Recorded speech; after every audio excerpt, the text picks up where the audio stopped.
Ya Bien, con bien. presidenta del Perú tenemos, presidente. Al 100%, ahora sí. No, todavía no. Es definitivo. Todavía dice acá nuestro invitado. Pero no. Vamos a No presentarlo estás de una en modo vez, señor. negación, no. Es la primera etapa del duelo, pues. Poco a poco se va avanzando. ¿Cómo estás? Estamos con Mesías Guevara. Hola David, Clara, ¿cómo están? ¿Qué tal? Hola. Ya me imagino cómo Hola, Mesías, qué bueno. Qué estarás bueno que feliz estés con nosotros. por el fútbol, ¿no, Clara? Bueno, no, eso sí, yo estoy contentísima. Y además espero que todos mis amigos peruanos sean Colombia en el Mundial. Porque ¿quién es más cerca? Está Brasil, está Argentina, está Paraguay y está Colombia. ¿Quién es más chévere? ¿Colombia? ¿Tienen que ir con Colombia, no? Bueno, Ecuador, sí. ¿no? Ecuador creo que jugaba hoy, no sé. Ya no me Voy a recordar que Colombia era parte de Perú. ¿Sí o no? La gran Colombia. Éramos la gran Colombia. Éramos la gran Colombia, por favor. Bueno, ¿sabes, por ejemplo, el origen de la expresión cachaco? ¿Sabes cuál ¿Cachaco? es? Mesías? No. Claro, ¿por qué les dicen cachacos a los militares? Porque resulta que los cachacos en Colombia son los bogotanos, ¿cierto? A los bogotanos les dicen cachaco. Entonces, cuando Bolívar llegó con su ejército de Santa Fe de Bogotá, la gente decía, llegó con los cachacos. Y entonces los cachacos, que eran los bogotanos, se asoció a los militares, al ejército. Pero yo Por eso escuchaba que los le dicen berraco, ¿está viendo? Le dicen a los de Bogotá. No, el berraco es valiente, campeón, duro, trome, o sea, tiene varias acepciones. También se utiliza cuando uno quiere decir que está bravo, furioso, estoy berraco. Bueno, Sí, no es muy elegante la palabra. Bueno, muy bien, para descomprimir, como dice Anuska. Sí. Bueno, vamos a saludar a algunos de los epicéntricos y epicéntricas que se han conectado ya. Permítanos, por favor, señor, un momentito para agradecer, dale. Por ejemplo, a Rubén Vázquez. ¿Quién más está? Cami Uves. ¿Quién más? A ver, aquí lo voy a ver más claramente. Dame un segundo. Ya está. También está Coqui Barreto, Víctor Gazzani, Carla Campos, Marianelli Cuculiza, Saicop, Marta López de Castilla, Susana Soto, Mr. Moishe Leibowitz, y siguen llegando más epicéntricos y epicéntricas. Gracias por conectarse al programa de hoy. Pero arrancamos, Clara. Creo que podemos empezar con lo que está pasando en la Municipalidad de Lima. Bueno, no en la Municipalidad de Lima, sino con el exalcalde de Lima que fracasó en su intento por postular a la presidencia y que fue elegido senador y que ahora no quiere acceder al cargo de senador, no quiere juramentar porque quiere volver a postular después, ¿no? Con esta especie de reelección encubierta, como se le ha llamado, como primer regidor. Pero ahí está la noticia, esto es de ahorita. El jurado electoral especial del Lima Centro... Sí, Clara, dale. Sí. No, acabamos de acceder a la resolución que vamos a enviar en breve a nuestros suscriptores de la web de Epicentro y a nuestra nación de YouTube. Ahí está la resolución, son 10 páginas y el jurado electoral especial de Lima Centro declaró inadmisible la candidatura de Rafael López Aliaga como primer regidor de Lima. En la resolución, veamos el cuadro, declara subsanadas las observaciones del candidato Luis Rubio y de los otros aspirantes a regidores y deja vacío el puesto de primer regidor. A ver, veamos por favor el cuadro. Ese no, ahí está, mira. Primero, alcalde Luis Israel Rubio Hidrogo. Regidor 1, vacío. Regidor 2, Janet Evangelina Alonso Contreras y siguen los demás regidores. Claro, aquí hay una apelación, ¿no? Hay otros nombres que no acepta. Guillermo Humberto Valdivieso Meléndez y Mario Andrés Luna Ciudad. Ellos, además de Rafael López Aliaga, no podrán estar y entonces ahí dejan el número vacío, pero pues por ahora le han dicho Rafael López Aliaga no va. Un frenito a esta ofensiva de soy soltera y hago lo que quiero, ¿no? Decías que es improcedente, pero no inadmisible. No, lo que estoy leyendo, Clara, más arriba había dicho que no se dice inadmisible, dice improcedente. O sea que ya le dijeron que no. O sea, que ahora lo que tiene que es apelar ya ante el Jurado Electoral Nacional. Claro, o sea, que no es inadmisible. Es ya, entonces me equivoqué, porque inadmisible había sido en primera instancia. Ya ahora le declaran improcedente, ¿no? Ya, claro. Improcedente. La solicitud de inscripción es más grave, ¿no? Sí, bueno. ya le dijeron que no, pues ahora falta ir al Jurado Nacional de Elecciones. Ahora lo que a mí no me queda claro es si es que esa lista que ya está incompleta deba ser admitida. ¿Por qué? Porque ese es un tema que también tendría que verse, ¿no? Porque si no, simplemente la lista se cae completa, porque eso no me queda claro, mire.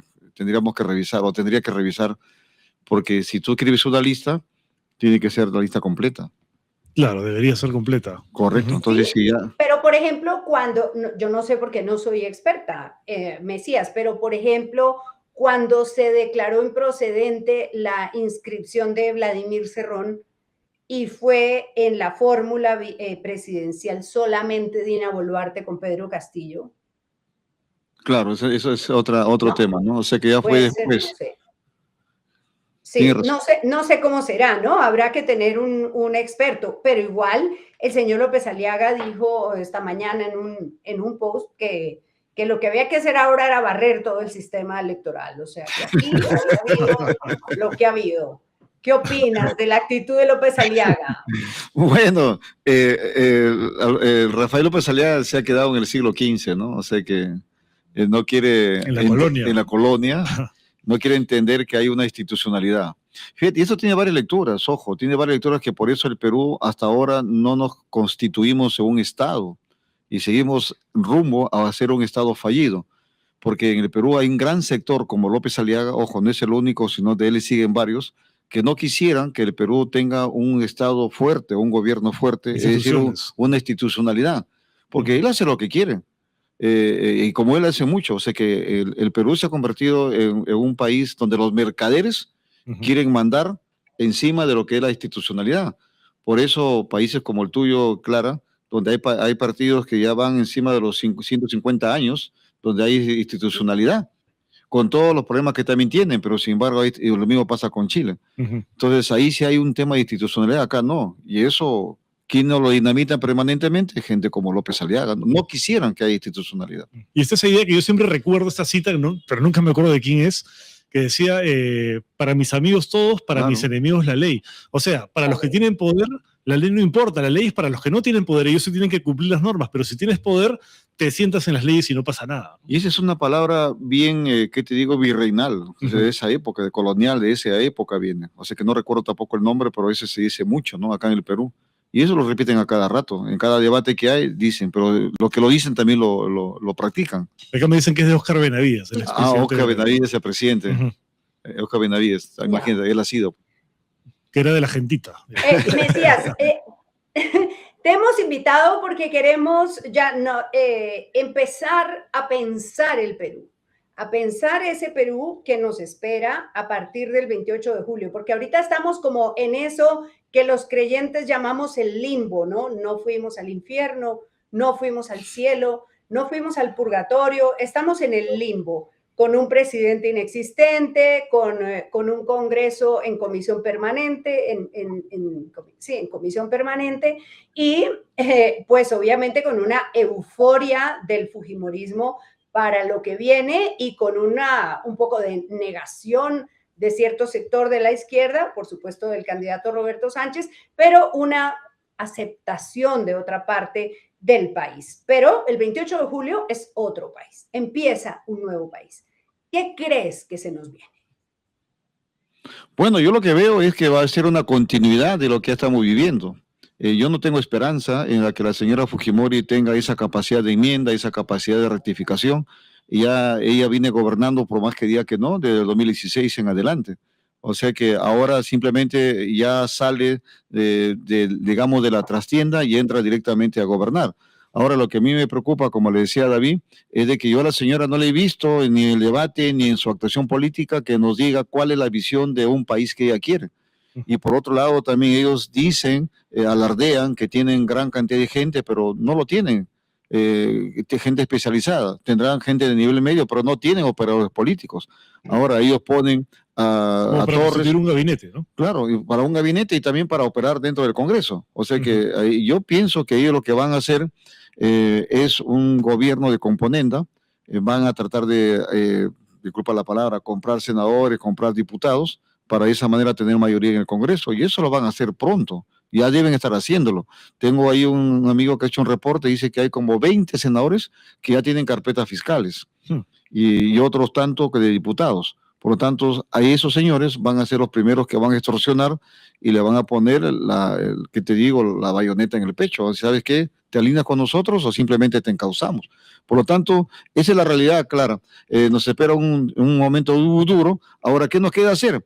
Nos queda simplemente hacer la contención democrática. No hay que cometer el error de dejar que solamente la política se haga en el Congreso de la República, como lo hemos dejado en los últimos 10 años.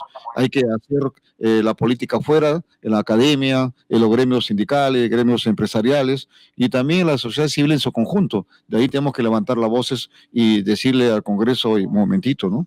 En el tema de la conformación del gabinete, se está especulando mucho, han dicho los propios fujimoristas, miembros de Fuerza Popular, incluida la propia Keiko Fujimori, que va a ser un gabinete como ancho, ¿no? Que se va a tratar de incluir a fuerzas de la derecha, del centro y quizás también de lo que ellos llaman izquierda democrática, aunque no saben especificar a qué se refieren, a quiénes se están refiriendo. Pero hemos visto hoy, por ejemplo, a Yehude Simón, saliendo de la casa de Keiko Fujimori después de una reunión y haciendo unas declaraciones que a muchos les ha llamado la atención. Las tenemos ahí para comentarlas. Vamos a escuchar. Bueno. A ver. No, formalización de ellos. Señor Simons, ¿alguna reflexión en esta ya última etapa de las elecciones? Usted que ha conocido al señor Roberto Sánchez por todo lo que ha pasado en estas últimas semanas. Es que yo creo que no es hora de hablar de Roberto Sánchez, es hora de hablar del nuevo gobierno y es hora de hablar algo que ella dijo con mucha fortaleza. Dijo, yo voy a gobernar para todos, incluso voy a hablar con mis rivales, que no son rivales, y que tenemos que hacer el esfuerzo de la reconciliación, el esfuerzo de trabajar con los hermanos del sur y generar confianzas. Porque es lo que se busca llegar a la habiendo estado en una vereda distinta, poder acercarse tal vez a Fuerza Popular, sin que haya sido un tema yo no pertenezco a Fuerza Popular. Es que yo me acerco siempre a cuando se estabiliza en el país, se estabiliza el gobierno, hay que poner puentes. Lo hice con el doctor Alan García, lo hago con PPK y lo he hecho con todos. O sea, los peruanos tenemos que tomar conciencia de que cuando termina un proceso electoral tenemos que saber respetar. Y cuando hay desconfianzas hay que hacer todo el esfuerzo de generar confianza. ¿Cómo ve que desde esta tienda, de Juntos por Perú, busquen incluso impugnar las elecciones en la Corte Interamericana de Derechos Humanos? Bueno, eso ya es problema de ellos. O sea, el tema de los peruanos es paz, trabajo, generar confianza. Y si le corresponde hoy día a una mujer ser presidenta de la República porque así votó el pueblo, hay que respetar. Señor Simons, se ha hablado, por ejemplo, de lo que necesita un perfil como un ministro o una ministra de Agricultura. El día de ayer la señora Keiko Fujimori decía que tenía algunos nombres tentativos. ¿Se ha tocado ese tema? No, ella está pensando todavía en su gabinete. Yo no podría hablar por ella, definitivamente. ¿Ya? Muchas gracias. ¿Qué opinas? Bueno, creo que por lo que he escuchado ahorita, parece que es una visita protocolar. Quiero pensar de esa manera, no quisiera ir más allá, pero sin lugar a dudas deja muchas suspicacias en torno a estas visitas. Pareciera que la señora Fujimori estaría buscando esa articulación, ese contacto, y me imagino que así irán desfilando varias personalidades por su vivienda, ¿no? Hasta que la proclamen. Ojo, no que ya sea negacionista, lo que pasa es que, fíjate que ayer la OMPE dijo 100% que estaban contabilizadas las actas, dijo ya se acabó, pero sin embargo después el jurado decía, oye, faltan solamente 0.007 actas para contabilizarse, por lo tanto no sé por qué la OMPE tanto puso 100%, que tanto apuro tiene para decir que la señora Fujimori ya ganó, cuando eso no es cierto, ¿no? O sea, ya ganó, pero digamos no tiene todavía los números cerrados, ¿no? Sí. Bueno, hay 49,000 votos de diferencia y va a ser muy complicado que en ese 0,0000 punto ahí gane. Y bueno, ya es hora. Yo sé que falta la proclamación, que será el 3 de julio, pero hay que mirar hacia adelante. Entonces, por un lado tenemos la oferta de un gabinete de ancha base, de convocar, y de hecho parece ser el espíritu cuando llaman a alguien como Yehude Simón. Y por otro lado tenemos la tradición del fujimorismo, que no ha sido un partido dialogante, un partido que convoque otras fuerzas y que ceda. ¿Por cuál de las dos cosas te inclinas más hoy como para hacer un pronóstico de lo que se viene? Bueno, yo me inclino por lo que dijo Diego Simón, ¿no? De que la señora Fujimori genera una gran desconfianza, va a hacer un gran esfuerzo seguramente para hacer las convocatorias, pero habría que ver quiénes son los que aceptan a esa invitación. Yo creo que sí la van a aceptar varios de su entorno que piensan lo mismo. Ahora, yo pienso que los grupos empresariales que le apoyaron a la señora Fujimori deben estar muy preocupados. ¿Por qué? Porque el Perú está partido en dos. Yo no veo que, incluso más de dos, porque el 16 regiones ha ganado Junta por el Perú y en 8 ha ganado la señora Fujimori, 7 con Lima. Por lo tanto, ahí los que la han apoyado, los grandes inversionistas que la han apoyado, yo pienso que deben estar en estos momentos muy preocupados porque, por ejemplo, hay zonas donde está la minería, hay zonas donde está lo que es la agroexportación y no creo que ahí entre con mucha facilidad. Por lo tanto, va a tener muchos problemas la señora Fujimori en armar su gabinete. Pero digamos, ella, parte de su campaña la ha basado en esto de la fuerza del orden, dando a entender de que se va a utilizar la represión cuando haga falta, no solamente en la lucha contra el crimen organizado, la delincuencia, sino también de las protestas sociales, que ha sido la actitud del fujimorismo todo el tiempo. Blindaron a Dina Boluarte luego de las masacres que perpetró su gobierno a fines del 2022 y 2023, porque esa es la línea que han sostenido ellos a lo largo del tiempo. Claro, y ahí incluso lo que se tiene que hacer, eso es, ella le está dando guiños tanto a la policía como a las Fuerzas Armadas, que están aprobando. con estas leyes y también con ciertos beneficios económicos que les ha dado, bonos, aumento de sueldos, por lo tanto son guiños que está haciendo tanto el ejército como la policía. Lo que sí yo creo que tenemos que advertirle al ejército, a las Fuerzas Armadas, que no cometan el error de los 90, cuando firmaron el acta de sujeción a favor de su padre, el señor Alberto Fujimori, porque ya saben cómo es. Claro, en un gobierno dictatorial pueden tener las prebendas, todo, pero luego el paraíso que lograron luego se convirtió en un infierno. Por lo tanto, hay que decir a las Fuerzas Armadas y a la policía que no cometan el error de someterse a una aventura autoritaria que podría hacer la señora Fujimori. Pero ¿usted cree que Keiko Fujimori llegaría al extremo de su padre de utilizar a las Fuerzas Armadas para ejecutar un golpe de Estado, un autogolpe como que hizo Alberto Fujimori en el 92? Yo pienso que por ahí no puede ser tanto, pero sí vamos a lo primero, que es la criminalización y lo que es el tema de la represión. Ahí sí creo que van a tratar de utilizar a las Fuerzas Armadas como a la policía. De dar un golpe no creo, porque también ahí conociendo ahora, por lo menos yo no conozco a ningún militar, no sé si por ahí está escondido alguien que pueda tener la fuerza de un Juan Velasco Alvarado para hacer un golpe de Estado directamente a un Mercado Jarrín. Yo creo que ahora no hay generales ni militares que tengan ese vuelo de los militares de antes, pero sin embargo no hay que descartarlo, ¿no? Pero yo no creo que por ahí vaya, yo más creo que vaya por la criminalización y por lo que es el tema de la represión. Pues Epitelio indignado dice, pues no necesita ya, o sea, ya se tomó todo. La señora Fujimori nos dijo en campaña que iba a devolver, por ejemplo, la iniciativa de gasto que no tenía el Congreso y que en este tiempo hicieron fiestas con esa iniciativa del gasto avalada por el TC. ¿Crees que esas promesas que nos hizo de, por ejemplo, evaluar las leyes, a ver cuáles que entren en una evaluación técnica sobre si se deben revocar o no, o esto de echar para atrás la iniciativa del gasto del Congreso, ¿lo va a cumplir? Yo dudo que lo cumpla, pero sin embargo ahí tenemos que hacer dos cosas, dos fuerzas, dos frentes, tanto del Congreso a través de las bancadas parlamentarias democráticas que quieran restablecer todos esos temas que acaba de decir, porque hay muchos temas que tienen que ver. Uno es el tema de la iniciativa de gasto, 2, el tema de las leyes por crimen. 3, el tema de recuperar el tema de lo que es, por ejemplo, principios democráticos como el referéndum. 4, el tema de lo que es el equilibrio de poderes, el tema de la cuestión de confianza. Eso tiene que restablecerse, porque ahora solamente el Congreso solo puede ver el tema de lo que es vacar a un presidente, pero un presidente no puede hacer cuestión de confianza. Por lo tanto, todos esos temas, y por otro lado, también que se apertura una investigación grande contra los crímenes que ocurrieron en el gobierno de la señora Boluarte. Eso no puede quedar impune. Y todos esos temas, pienso yo, que lo que somos oposición, o vamos a hacer oposición, dentro del Congreso y fuera del Congreso, tengo que poner en la mesa, previamente a un diálogo que ella quiere convocar.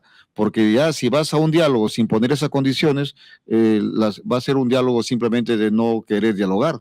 Simplemente se podría convertir eso en una mecedora. Y un diálogo con mecedora no tiene ningún resultado. Ahora, hablando un poco de la configuración del nuevo Congreso, Juan Cheput fue uno de los primeros en visitar a Keiko Fujimori la semana pasada.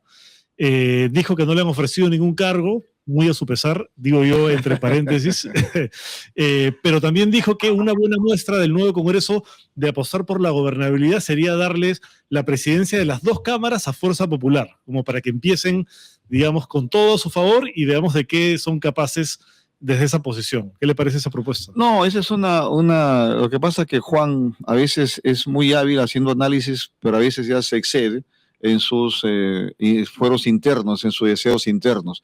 Y creo que él lo que está haciendo es diciéndolo, Fujimori, Keiko, acá estoy presente, ¿no?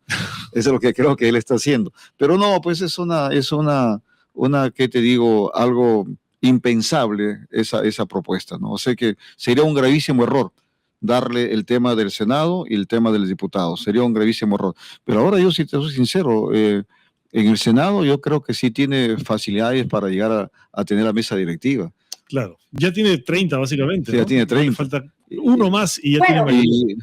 Y yo recuerdo, digamos, el gobierno de Humala empezó con Daniela Bugatás como, ¿no? Como presidente del Congreso y era oficialista. El de Pedro Pablo Kuczynski empezó con Luz Salgado, ¿no? Tal vez. Fue la primera presidenta del Congreso, Luz Salgado. Y luego el de Pedro Castillo, el primer presidente, María del Carmen Alba. O sea, en los últimos 2 quinquenios hemos tenido la oposición en la silla de la presidencia.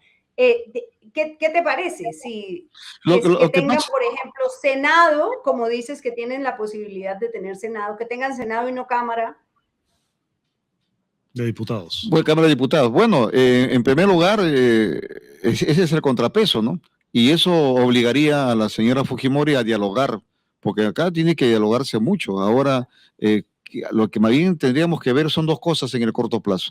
Tendríamos que ver, en primer lugar, cómo está conformado su gabinete, y luego ver cómo queda la Cámara de Diputados y la Cámara de Senadores, que también sería prácticamente de manera paralela. Y ahí podríamos ver qué es lo que va a ocurrir. Primero la señora Fujimori va a definir su gabinete y luego el Congreso va a definir las mesas directivas y luego se van a pelear por las presidencias también de las comisiones más importantes. Caso Constitución, caso Fiscalización, es decir, diversas comisiones. Por lo tanto, eso es lo que tenemos que ver también.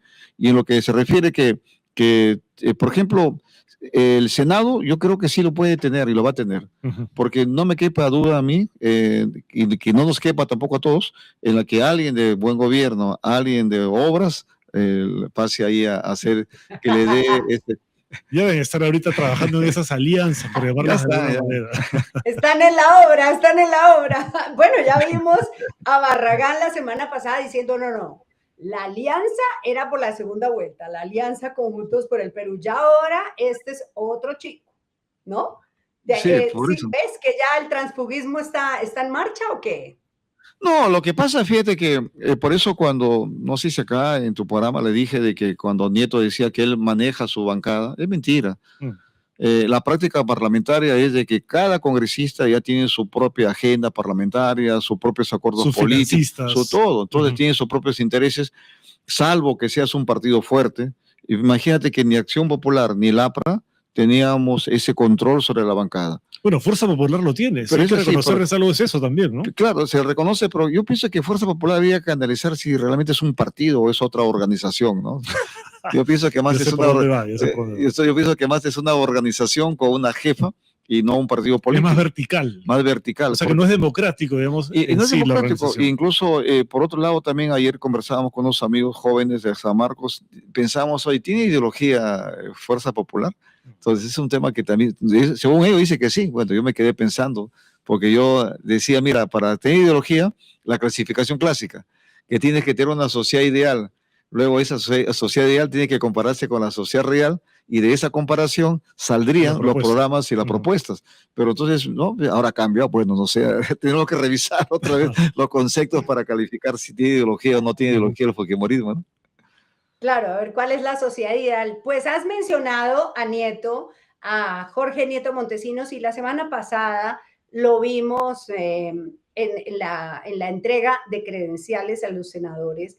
Yo quiero que veamos nuevamente esa imagen para preguntarte porque, Mesías, por esto, porque hay quienes nos dicen, bueno, ya apechuguen, o sea, ya es la presidenta, ahora hay que abrazarse con la presidenta, ¿no? Y lo que vimos fue este encuentro animado con Fernando Rospigliosi, que es el killer de la señora Fujimori. ¿Tú qué piensas? Hay quienes dicen, bueno, fue decente, es una democracia, es un señor que es dialogante y que está bien, pero hay otros que dicen, no, pues quédate con quien te mire como miró Nieto a Fernando Rospigliosi. Es un encuentro cercano de tercer tipo, ¿no? O sea, de dos tipos, mejor dicho. Parece que han recordado cuando eran amigos, ¿no? Cuando estaban ambos en la universidad. De izquierda. Cuando los dos eran de izquierda. Y parece que a esa época se conocen. Y bueno, lo que sí ha sido muy efusivo. Y yo pienso que ha sido un encuentro desafortunado para Jorge Nieto, porque de esa manera este tipo de encuentros no abonan a favor de la hora que estamos recién saliendo de esta herida, que tenemos el 50% de peruanos casi. Entonces ahí la va a caer con todo a Jorge Nieto, ¿no? Le está cayendo con todo por esa escena, ¿no? Sí, sí. Claro, no, y también no parece, bueno, no sé, todos tenemos distintas maneras de matar pulgas, pero no sé si esa es la manera de revocar las leyes pro crimen que él en varios debates en los que tú estuviste dijo, yo lo primero que vamos a hacer desde el Congreso es revocar las leyes pro crimen. Y se abraza así tan cariñosamente con quien la misma semana pasada, esa misma semana, había sacado adelante la última ley pro crimen, que es esta ley del fuero militar para los delitos de los militares y los policías. ¿Lo ves que por ahí es el camino para revocarlas?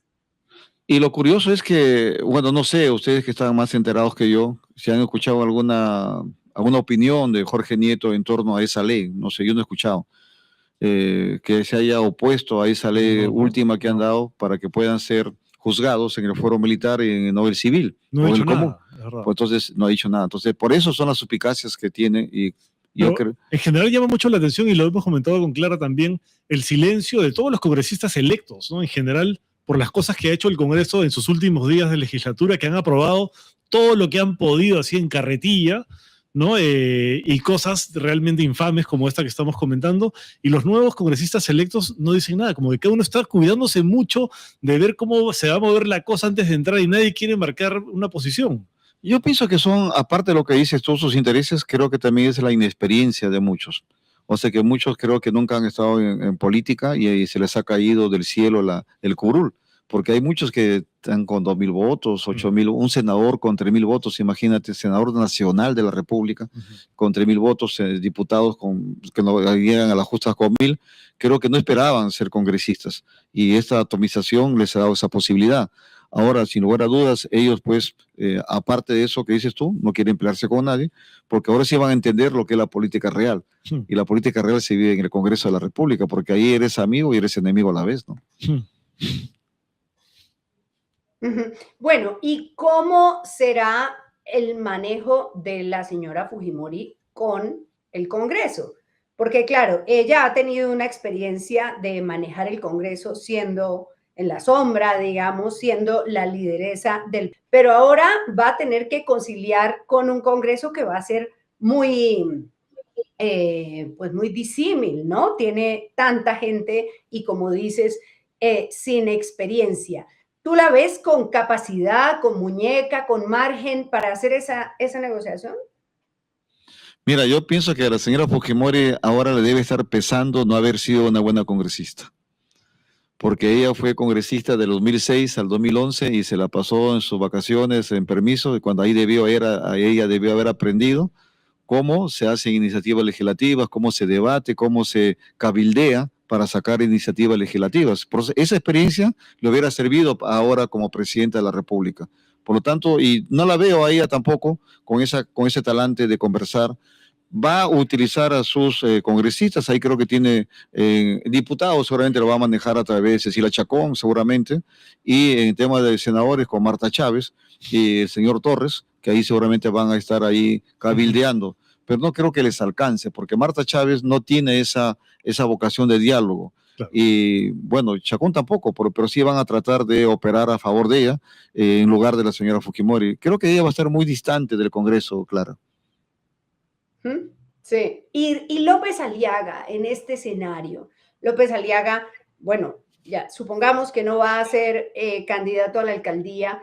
Él dice, yo ya hice lo que tenía que hacer, que es dirigir una bancada. Él dice que él dirige su bancada en la que están, pues, a quienes conocemos de Renovación Popular, el señor Cipriani, el señor Muñante.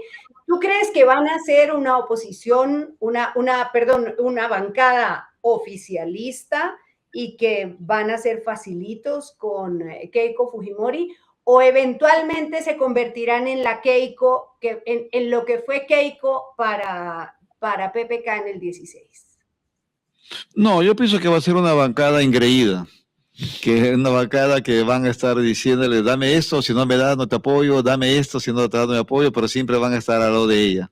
Va a ser una bancada quisquillosa, engreída, va a ser una bancada que va a estar siempre pidiendo cosas a favor de ellos, pero no le va a interesar el país. Claro, van a estar siempre en su agenda conservadora, en su agenda con mis hijos no te metas, en su agenda pro vida, cuando al final dicen que son pro vida, pero matan gente, buscan matar gente. Todo lo contrario. Entonces, todo lo contrario. Por lo tanto, yo creo que ellos van a estar en esa agenda, pero al final la van a apoyar, la van a apoyar. Y ahora, en relación a López Aliaga, habría que pensar qué porcentaje de su gestión como posible senador esté cuerdo, ¿no? Esté lúcido y no esté alcoholizado, ¿no? O sea, eso también habría que verlo, ¿no? O sea, habría que evaluar cuánto tiempo está lúcido y cuánto tiempo bajo los efectos. Y ahora esa se va a ver ahora con más facilidad, porque todos los reflectores, en cambio, en la municipalidad, creo que ahí sí podría escaparse, pero acá del Senado... O sea, ¿usted cree que por eso no quiere ser senador? Que esa es una de las razones. Yo pienso que no quiere ser senador, más que por eso, quiere volver a la municipalidad para tapar todas las tropelías que ha hecho en Lima. Ojo, en Lima tiene muchas cosas que rendir cuentas. En Lima tiene que rendir sobre el tema de los trenes de chatarra, en Lima tiene que rendir sobre el tema del endeudamiento, en Lima tiene que ver todas las obras que ha iniciado inconclusas, por lo tanto, por ahí va el tema, no sé, el tráfico que es horrible en Lima, y por lo tanto, esa cosa yo creo que él quiere justificar y limpiar estando dentro. Por ejemplo, el tema del peaje, que ahora tú vas al sur, claro, se ve bonito cuando no te cobren, pero sin embargo, ya va a haber muchos temas ahí, serios cuestionamientos y problemas que va a haber, ¿no? O que hay, ¿no? Ahora, volviendo un poquito al tema anterior, y no es que esté obsesionado con el señor Cheput, pero dijo otra cosa que me llama la atención. Dijo que él propone directamente a Luis Galarreta como premier, que debería ser el premier Luis Galarreta. ¿A usted le parece que Luis Galarreta podría desempeñar ese papel considerando todo lo que tiene que hacer un premier? No lo veo yo a Galarreta como premier. Él sí creo que es una persona que puede ser como un damo de compañía, pero de la propia Keiko Fujimori, pero no para interactuar con otras. Él ha sido congresista, también he sido congresista con él y lo he visto. He coincidido ahí. Hemos coincidido y no lo he visto con ese talante, a no ser que haya madurado en los últimos años, pero tampoco lo veo muy distante incluso dentro de lo que es el tema de los pueblos del Perú profundo. De ese Perú que ha votado Juntos por el Perú, que es mayoritariamente, ojo, porque en el Perú ha ganado Sánchez, en el territorio peruano. Entonces no veo que él tenga esa capacidad de movilizarse. Utilizará a sus ministros seguramente. Pero ¿quién podría ser un premier que, por ejemplo, pueda viajar a las zonas de conflictividad social cuando está ahí en conflictos sociales en el sur, por ejemplo, donde ganó Roberto Sánchez y donde el fujimorismo no es bien recibido? ¿Tú te acuerdas de la novela Peter Pan? ¿Contra quién peleaba Peter Pan? ¿Cómo se llamaba el pirata que tenía un... ¿Cómo se llama? El Capitán Garfio. El Capitán Hood. Sí. Entonces el pueblo tiene que buscar a un Peter Pan para que se anteponga ante un posible premier como Galarreta, ¿no? Pero sin lugar a dudas yo lo veo muy difícil. ¿Quién puede ser ese Peter Pan? Mira, el que podría unirnos sin decirle que es Peter Pan es el Papa. El único que nos puede unir ahorita es el Papa. Que va a venir, Sí, pero va a ser difícil.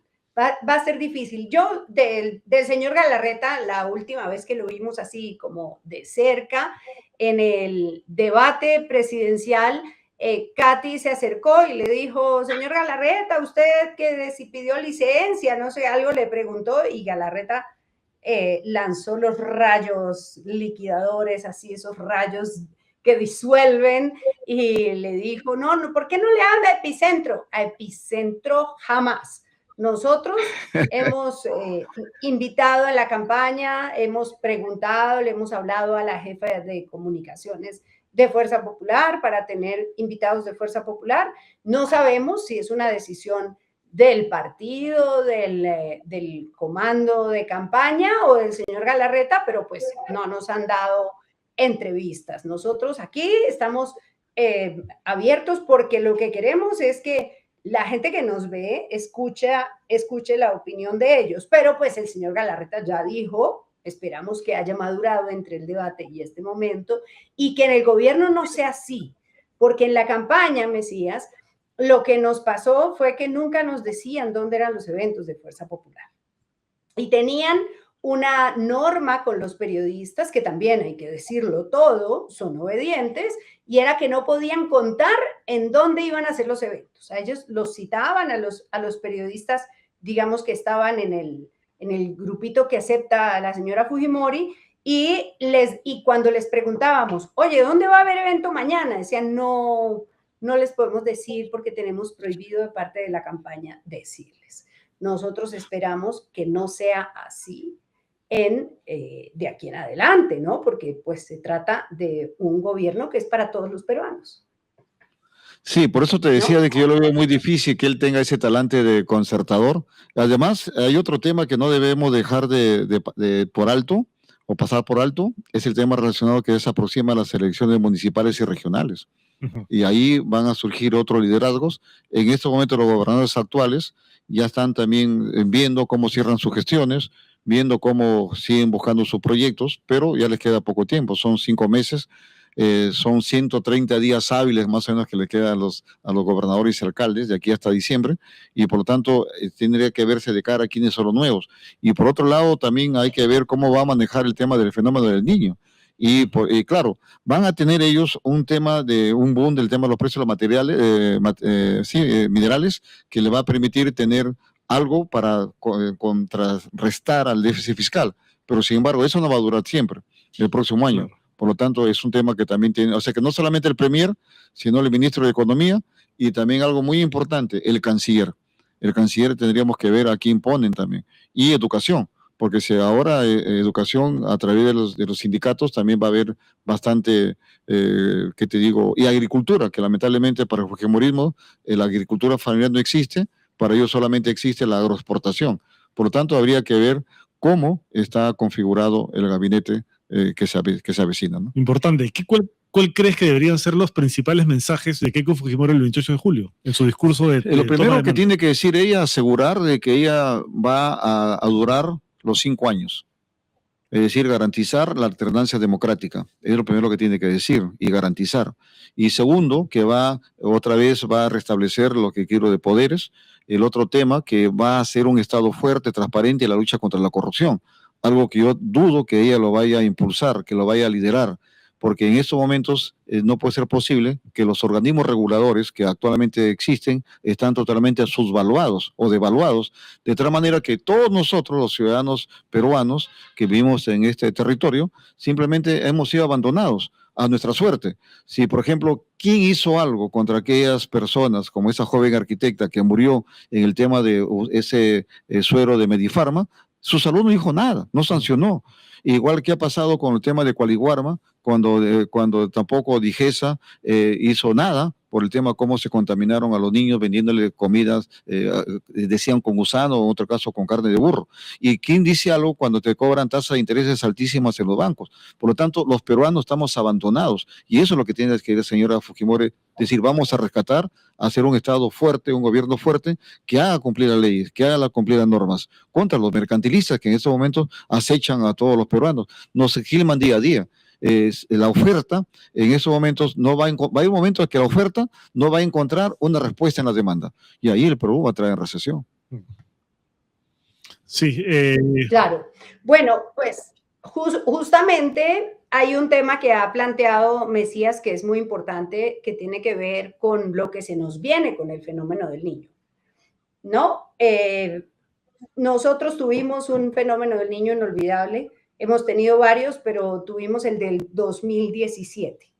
Estamos hoy peor que en ese momento para resistir lo que se viene con el fenómeno del niño. Mira, el Perú, por estar en una zona bastante, ¿qué les digo?, delicada, tanto por el tema de sismos, por tema de friajes, por tema de inundaciones, el Perú ha generado ya una estructura a nivel nacional.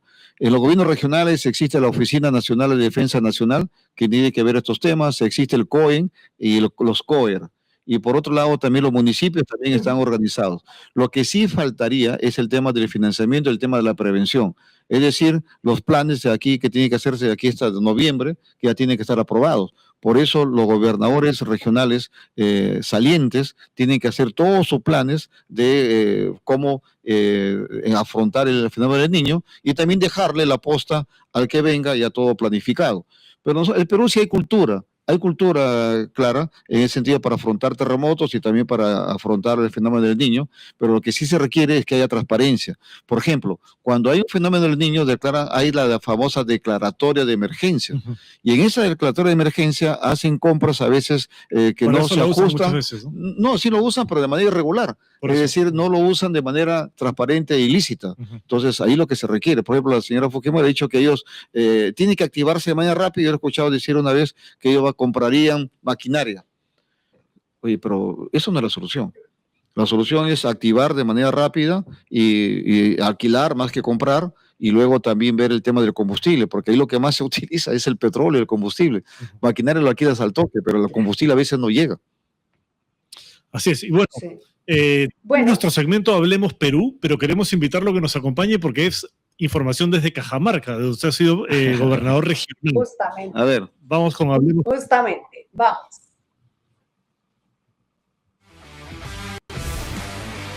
Mientras Marisa. Sí. Bueno, está Judith Cruzado desde Cajamarca. Justamente por eso le dimos entrada a este tema con Mesías, porque la alerta sobre el fenómeno del niño en Cajamarca está preocupante. Judith, buenas noches. Buenas noches al invitado, al ingeniero Mesías Guevara, y bueno, a todos los colegas ahí, y sí, realmente preocupados por todo lo que va a pasar en esta temporada del fenómeno del niño. Dicho sea de paso que es una situación que ha generado ya de pronto preocupación, ¿no? Porque Defensa Nacional, justamente hablaban de Defensa Nacional que tiene los gobiernos regionales esta área para ver todo lo que podría pasar más adelante. Fiorella Alvarado, que es la actual jefa de Defensa Nacional del Gobierno Regional, ha señalado que son por lo menos 35 los distritos que podrían ser afectados a nivel de la región Cajamarca. 2 en condiciones mucho más graves. Estamos hablando del distrito de Namora, que pertenece a la provincia de Cajamarca, y estamos hablando del distrito de Bellavista, que pertenece a la provincia de Jaén. Entonces, estamos en situación de alerta, señores, y la alerta sirve justamente para planificar y para ayudar posteriormente a tener reacciones, imagino que inmediatas, como corresponde en este caso, y también hacer las activaciones y las alertas como correspondan. Tenemos justamente a Fiorella Alvarado, a quien vamos a escucharla para que ella precise exactamente sobre este tema y tomar la alerta necesaria. Sí, en primer lugar, acotar que de acuerdo a los escenarios de riesgos que elabora CENEPRED en base a la información de CENAMI, se establece un nivel de riesgo básicamente para 2 peligros, lo que es movimientos en masa, que abarca lo que es huaicos, deslizamientos, caídas de roca, y lo que es inundaciones. Hay diferentes niveles de peligros, tenemos bajo, medio, alto y muy alto. Nosotros como región, para poder determinar la focalización de intervenciones en coordinación con las autoridades locales, priorizamos los que están en riesgo muy alto. Es así que de acuerdo al escenario, lo que corresponde a inundaciones, tenemos 2 distritos en riesgo muy alto, que es el distrito de Namora, que pertenece a la provincia de Cajamarca, y el distrito de Bellavista, que pertenece a Jaén. Sin embargo, lo relacionado a movimientos en masa sí tenemos 35, que son San Juan, Contumasá, San Miguel, San Pablo, San Bernardino, Asunción, Cachachi, San Gregorio, Cospán, San Benito, Cayayuc, Pimpingos, Santo Domingo de la Capilla, Santo Tomás, Sócota, Chumuch, Anguía, Chirinos, Guarango, Bellavista, Pomahuaca, Colasay, Choros, Cutervo, Choropampa, Miracosta, Pacha, San Juan de Licupista, Cabamba, Chalamarca, Catache, Chancaybaños, La Esperanza, Yauyucán y San Felipe. Bueno, ahí tenemos entonces a Fiorella Alvarado, que ha sido clara precisando que hay 2 activaciones, digamos, que corresponden a este fenómeno que podría darse en los próximos días. Entonces, no solamente pues es competencia, claro, de los gobiernos locales, ¿no? Por línea, y luego los gobiernos provinciales, el regional, y claro también que el gobierno nacional, que tendría que tener una cuota importante ahí para poder atender esta necesidad, y sobre todo el tema de prevención. Y para la prevención también se necesitan recursos, que no sé si este gobierno está dispuesto realmente a entregar los recursos como correspondan, como ya hemos tenido cifras lamentables. Clara, lo mencionabas, en el año 2017 ha sido devastador este niño costero, ¿no? Que dejó saldos bastante considerables, más de 1.5 millones de afectados, 162 fallecidos, 100,000 personas que perdieron sus hogares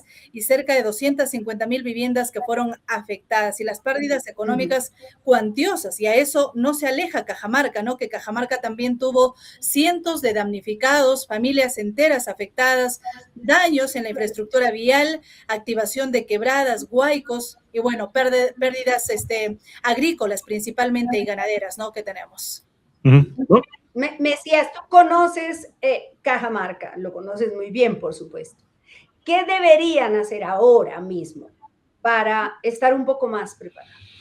Bueno, lo que ha dicho Judith, sin embargo, creo, Judith, no solamente serían 2, no solamente Namora y Bellavista. Bellavista. Tú acabas de decir, por ejemplo, no he escuchado Sayique, que está en Jaén, esa Sayique en cualquier momento el cerro lo tapa a este distrito.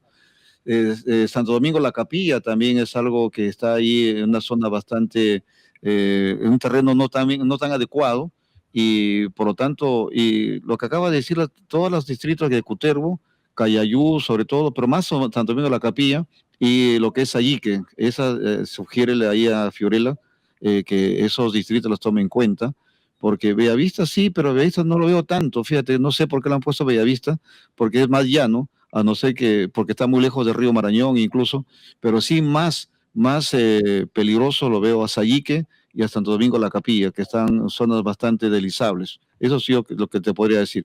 Y bueno, y también otro tema que habría que hacer es de que te tiene que fortalecer la conexión con IRSA Norte, que se tiene ahí el tema de la concesión de la Marginal de la Selva, Oro Moscarral Quemado, la zona de Porcuya, la zona del Cuello, que ahí la semana pasada no nos dejaba pasar incluso, se cayó todo un cerro, y luego el tema de Convial, que viene desde Ciudad de Dios, que va a Cajamarca, que va hasta Chota, Cutero, hasta Chiple.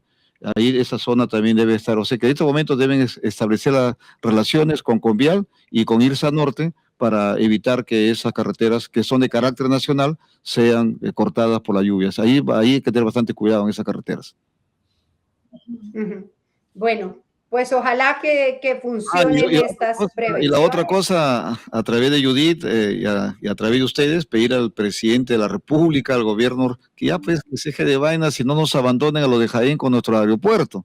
El aeropuerto está abandonado ya desde que yo dejé de ser gobernador. Yo tuve la posibilidad de dejar el expediente de perfil, el tema para mantenimiento y ahora para el expediente, y nada. Ya han pasado 3 años y no se ha hecho nada. Y eso hay que decirle al presidente de la República, al ministro de Transportes y Comunicaciones, que active el aeropuerto de Jaén lo más pronto posible, porque eso también va a servir precisamente para el informe que ha dado nuestra amiga Judith. Claro, sí, con Maritza desde Jaén hemos hecho de todo con este aeropuerto. Hemos mostrado cuántas veces reciben al alcalde en Corpac, lo reciben en el Ministerio de Transporte, le dicen sí, ya, Cholito, ya ahorita sí, ya, no te preocupes, ya va a llegar el material, abren, hacen 2 vuelos, se vuelve a romper la pista, vuelven y cierran el aeropuerto y seguimos en las mismas, con Jaén, con esa distancia para comunicarse, y si las carreteras se van a dañar con el niño, pues ya fuimos, sí, ¿no? Vamos a tener problemas porque la zona de Porcuya, que se pertenece a Piura, entre Chiclayo, entre Olmos y Corral Quemado, esa zona es muy deleznable, o sea que ahí se caen cerros enteros incluso, y se pasas 2 días esperando la cola para que te abran el tráfico, y ahí donde vienen ya, claro, ahí tendría que hacerse puentes aéreos, pero igual, desde Chiclayo hasta Jaén, hasta el aeropuerto, con los helicópteros fundamentalmente, pero no podrían aterrizar, por ejemplo, un Antonov, un Spar, no podría aterrizar. Entonces es un descuido muy grande que ha habido ahí. Por eso, este gobierno que se está yendo con los fujimoristas, yo la verdad que estoy muy, muy desilusionado. Ajá, ingeniero, una pregunta. ¿A usted no lo atendía el gobierno central cuando era gobernador? ¿Era la misma condición? A mí, mi querida Judith, nunca se atrevieron a no recibirme. Bueno, desde siempre no lo han querido los gobiernos, entonces. No, a mí nunca se han atrevido a no recibirme, al contrario. ¿Quién era presidente de la República? Sí. No, yo tenía como primero a Vizcarra, luego a Sagasti, luego Pedro Castillo. El primer tramo de Castillo. El primer tramo de Castillo. O sea que no, yo siempre, ¿verdad? O sea que tú recordarás, Judy, que en mi época, cuando era gobernador, llegaban premier, llegaban ministros a Cajamarca cada rato. Ahora no sé. No. Bueno, ahora ha llegado el presidente de la República este fin de semana, ¿no? Ha hecho un recorrido, ha venido a anunciar la presa El Chonta, en fin, todo lo que ya seguramente se ha informado también a través de Hablemos, de Epicentro. Sí, y nos han dicho, además, nos han contado nuestras fuentes en Palacio, todavía está abierto Palacio de Gobierno, que el señor Joaquín Ramírez tiene mucho poder, pero muchísimo poder en el gobierno nacional.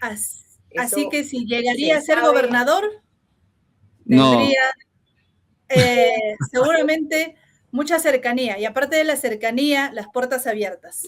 No, pero no estoy hablando de Fuerza Popular, estoy hablando del gobierno de señor Balcázar. De Balcázar. Tiene mucho contacto con Joaquín. El señor Balcázar. Tiene mucha ascendencia sobre Balcázar, aparentemente. Sí, lo que pasa es que Joaquín Ramírez y Balcázar vienen de la misma provincia, vienen de la provincia de San Miguel. Ahí esa zona que colinda con Lambayeque, con Oyotún, la provincia de Chiclayo, ahí está Nanchot, está la Florida, está Niepos y está Bolívar. De ese sector vienen los dos. Se conocen, entonces las familias. Creo que son hasta parientes. Sí, hasta parientes creo que son. Y por eso hay sospechas de que el premier lo haya puesto. Todo queda en casa.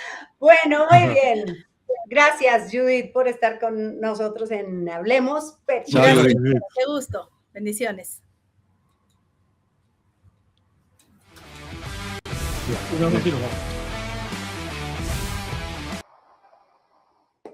Bueno, se nos ha pasado la hora. Solo tenemos una noticia final para el cierre y que publicamos hoy y tiene que ver con el ministro de Energía y Minas. El ministro de Energía y Minas publicó hoy el ministerio, muy orgulloso, la participación del ministro de Energía y Minas, Waldir Ayasta, en este evento, en un evento global en Cajamarca que se llama la Conferencia Global Anual. Perdón, en Canadá, perdón, me salté otra vez. Sobre eficiencia energética que se realiza en Canadá. Él participa, ahí están las fotografías, pero hay un pequeñísimo detalle y es que los ministros cuando salen del país necesitan una resolución suprema de PCM autorizando el viaje al exterior. Y esa resolución no aparece por ninguna parte, ¿no?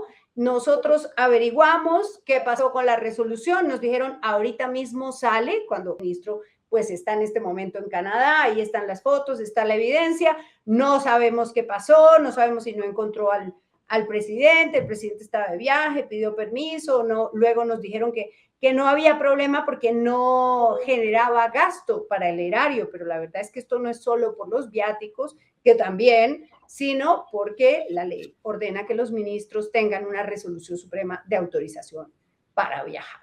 Pero bueno, está congelado el gobierno, o sea que tampoco es que pase mucho, ¿no?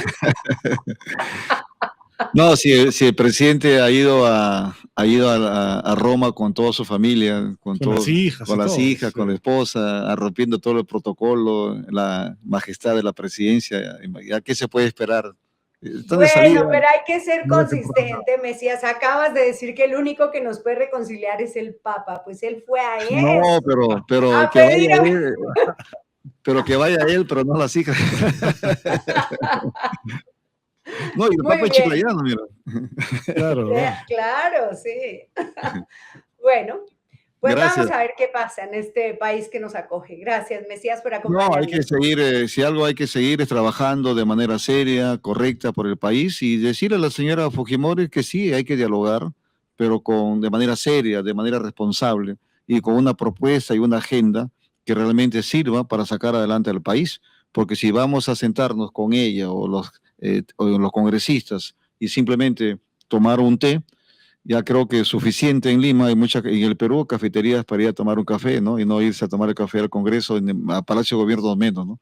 Por lo tanto, el té de tías, que se quede como té de tías. Bueno, muchas gracias. Muy bien. Gracias. Muchas gracias.